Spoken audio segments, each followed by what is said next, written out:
Hey guys, Rob from the Off-Grid Tiny House. Yeah, I was messing with the battery on this camera because I didn't have any power apparently, but I just reconnected it and it seemed to be working fine. Interesting. Super cold out again. And actually I got to shut my MP3 player off because I left it running. But it is April, what is it, 20th? No, April 23rd or something like that. Never mind, it's on my camera. April the 16th. Super windy, super gloomy, and we're due for more rain showers. We had freezing rain,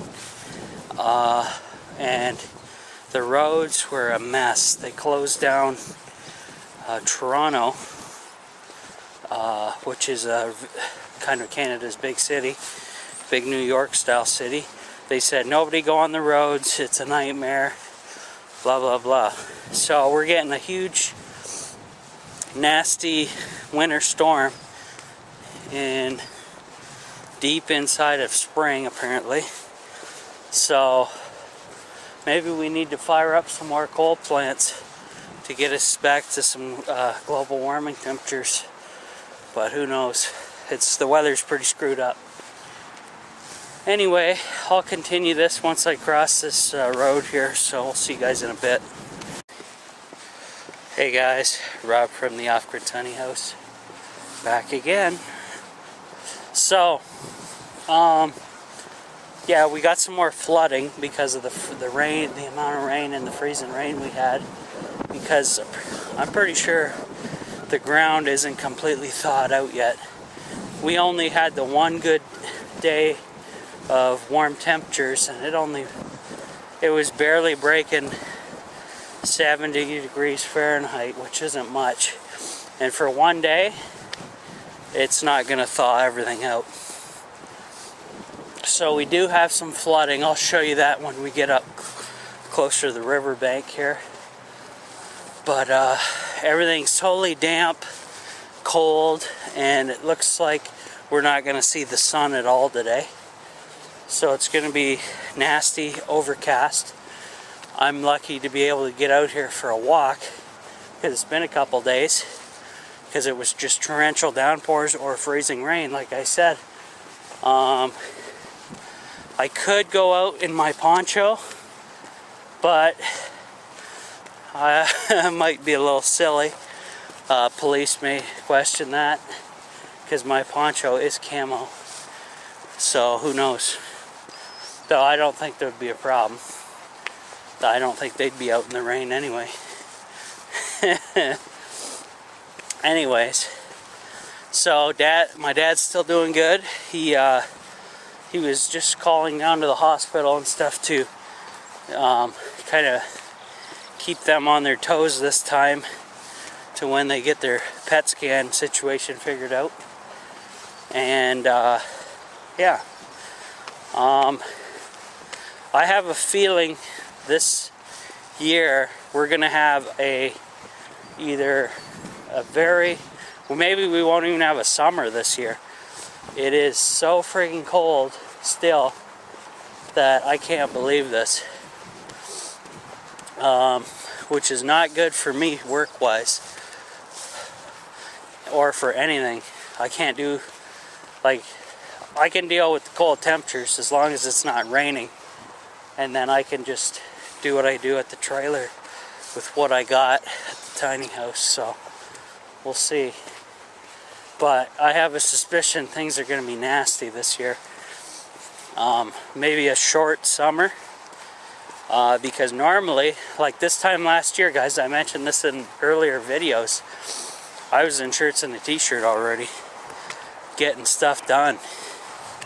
And this year is a complete flip-flop. So who knows? Just horrendous weather though. I don't know, it's last year was strange, and I guess this year's gonna be even worse.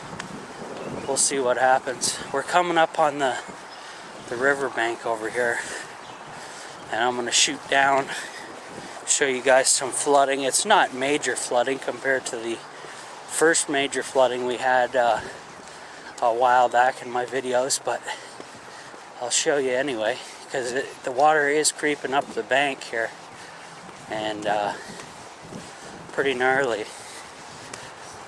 So I'll get over to the bank a little closer.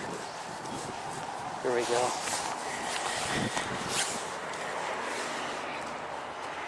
So that's that bank that I filmed before, guys.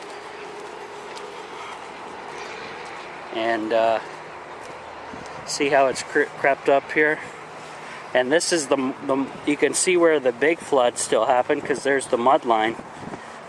So it's creeped back up to about that tree, just about almost to that tree there. Yeah. So there you go. I'll show you some more further down, but it's pretty wild.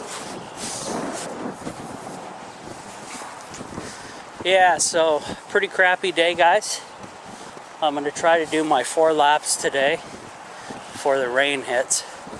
Hopefully it holds off till I get... I'm on lap number 2 now, because I was fiddling with the camera. I'm like, I know the battery's full, what's going on? So I pulled the battery pack off of this camera and reconnected it, and there we go. And my bar does say I have a full battery, so that's good.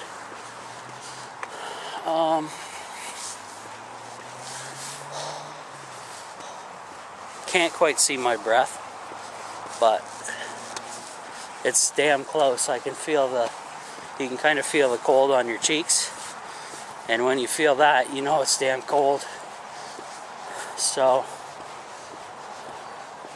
we're coming up here on this other bank, and I can show you that, but I'll give you some updates on stuff going on around here. Was at the tiny house recently, and oh yeah, I forgot to tell you guys this. When I was at the tiny house, I had to reposition some. Well, I did tell you guys this, but I had to reposition those 2x4 supports on the roof that help hold the middle of the panels up, because they kind of dip. Because they span basically the width of the trailer. So I had to reposition them and shim them. So hopefully, now that they're super tight, they won't be moving, rocking and rolling around up there. So, after doing that, since I had the ladder out, I went over to the Fireplace exhaust and intake, because it's a pipe and a pipe, and I put my hand near it, and the exhaust coming out was pretty, let's just say, it was weak. It should be a lot stronger coming out of there, but like I said, there's no fans or anything. It's just physics drawing it out, natural physics. So it's not a forced air or anything. But I figure, you know what? I bet one of those times when I was over at the tiny house and had the heat on, after I left, something flew in or crawled in to one of the pipes and made a nest. Or it could be hornets or whatever. Who knows?